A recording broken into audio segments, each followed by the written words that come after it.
In this video, I'm going to be talking to you about Hellenistic culture. This is the culture that prospered after the death of Alexander and was a direct result of his conquests of pretty much all of the known world at the time, at least from the Greek perspective.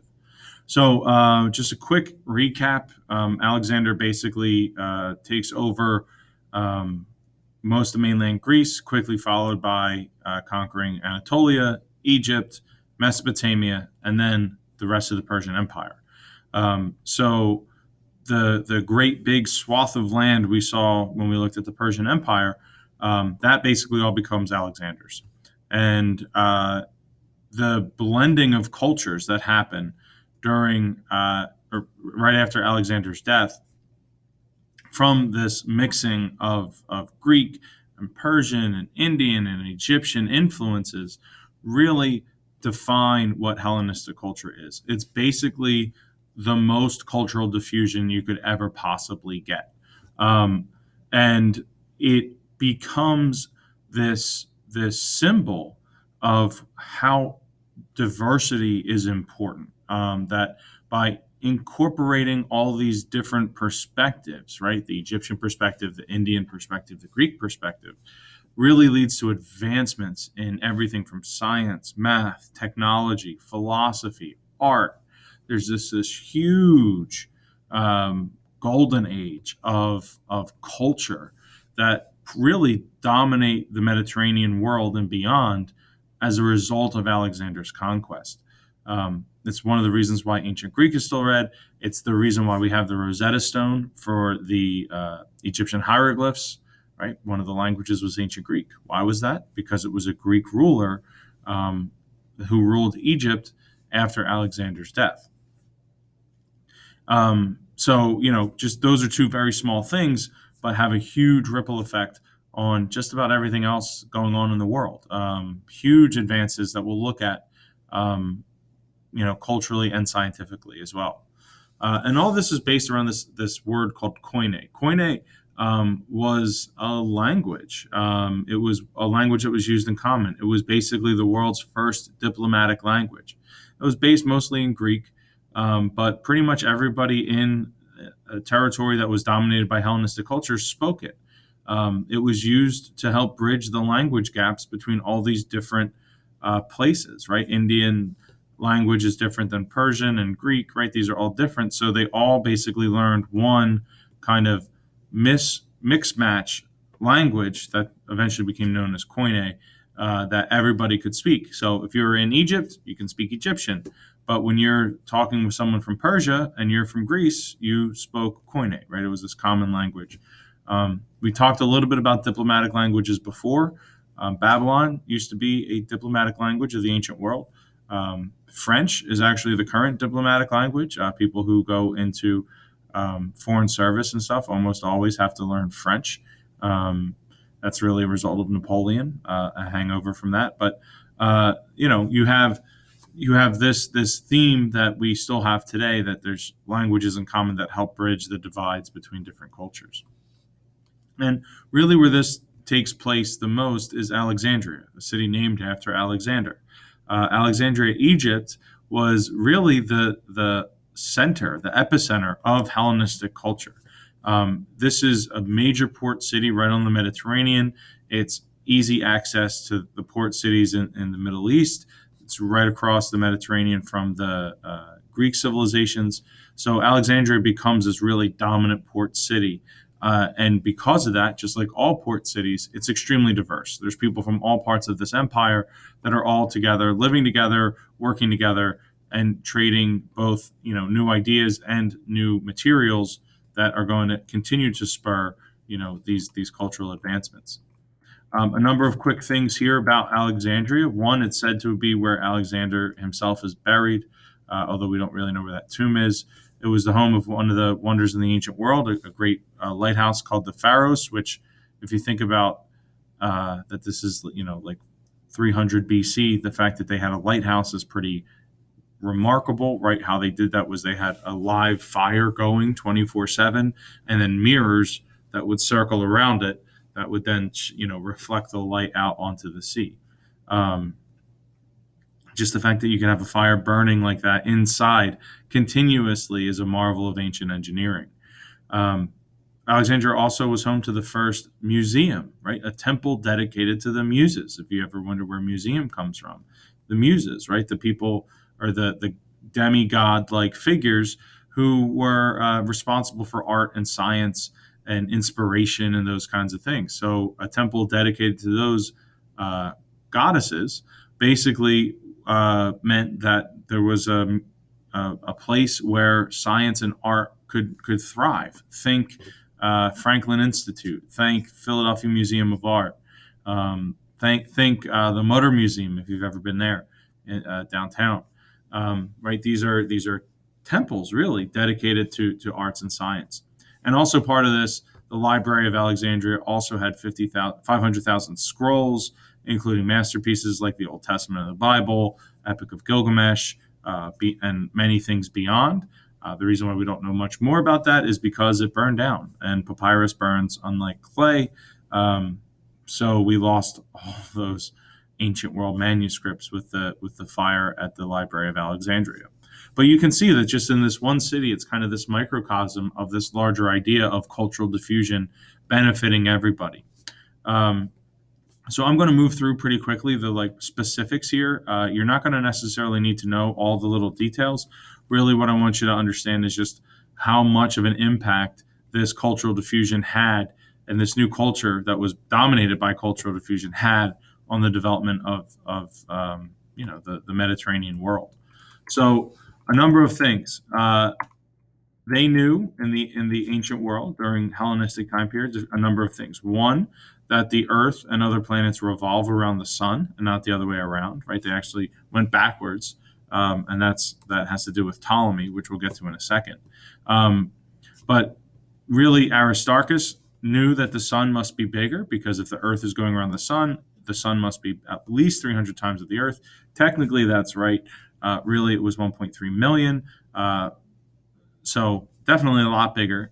But still, right, this is some basic fundamental science knowledge that lasted really up until the Renaissance and the Enlightenment. Um, you had Aristophanes, who calculated the circumference of the Earth. Circumference meaning that he knew it was round, right? He knew it wasn't flat. He knew it was round, and basically he took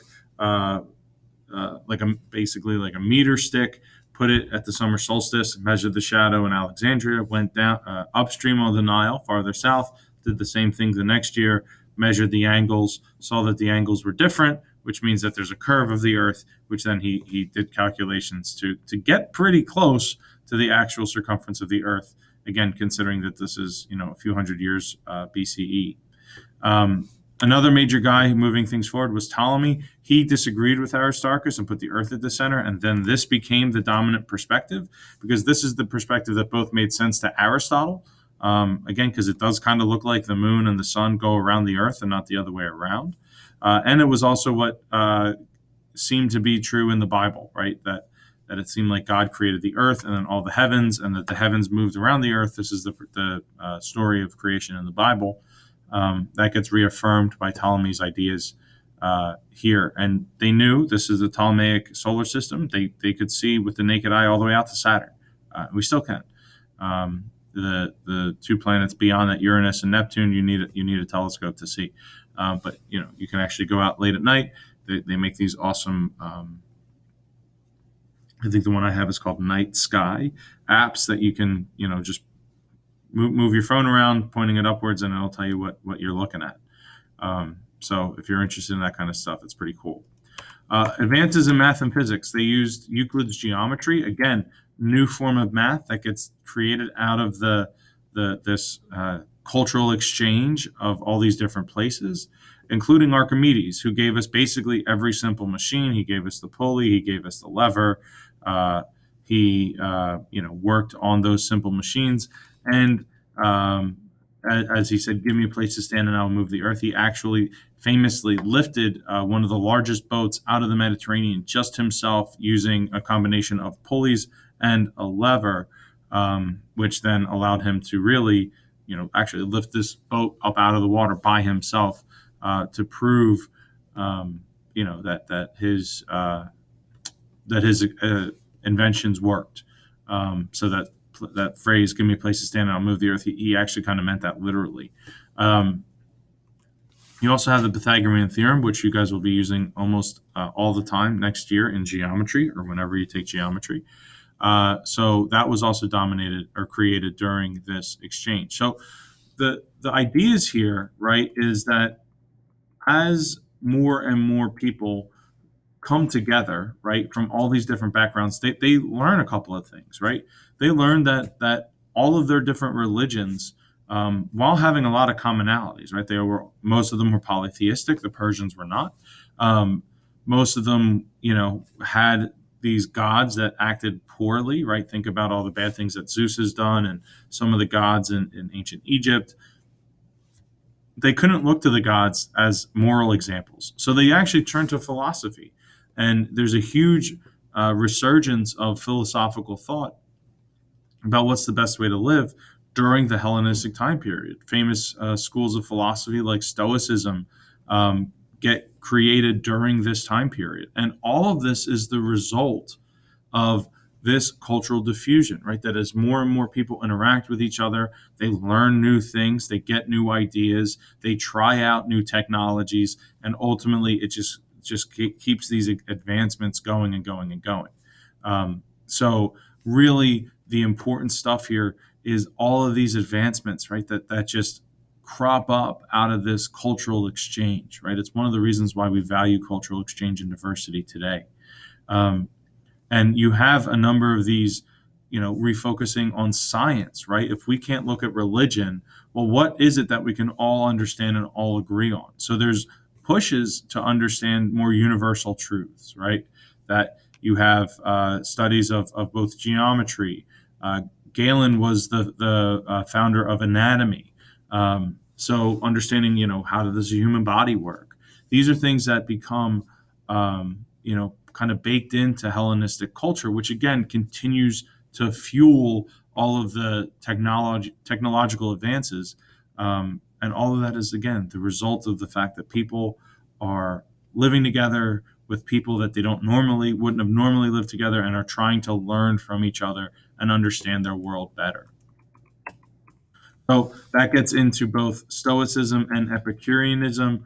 We're not going to get into that too much. I could spend 3 days going over each one, so we'll just skip through that. But just know that there were new philosophical ideas that came out as a result of all of this cultural diffusion.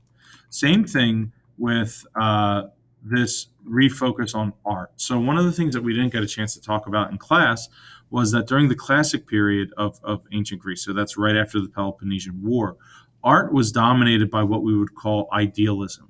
So people were depicted kind of like in an ideal form. Kind of think like propaganda almost, that they would be shown, that the average person would be shown, as basically like the most beautiful person in the world. During the Hellenistic age, art became more focused on realism. And one of the best examples of that is the Colossus of Rhodes. And yes, I know what you're going to say. No, they did not have 100-foot people walking around in ancient Greece. But if you look at this artist depiction of what this was supposed to look like, which we got from some imagery on pottery and other types of metals, it's pretty realistic, right? You can see the muscle definition. You can see how the arm is positioned, right? That looks like how a body looks, right? It's not some weird like triangular shape or more abstract. Yes, it's 100 feet tall, but it's also just like, what a human body looks like.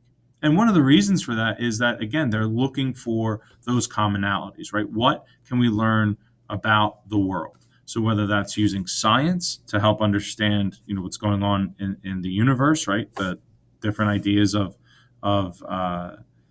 geocentric versus heliocentric, sun-centered or earth-centered or sun-centered respectively, right? Where do the planets rotate around?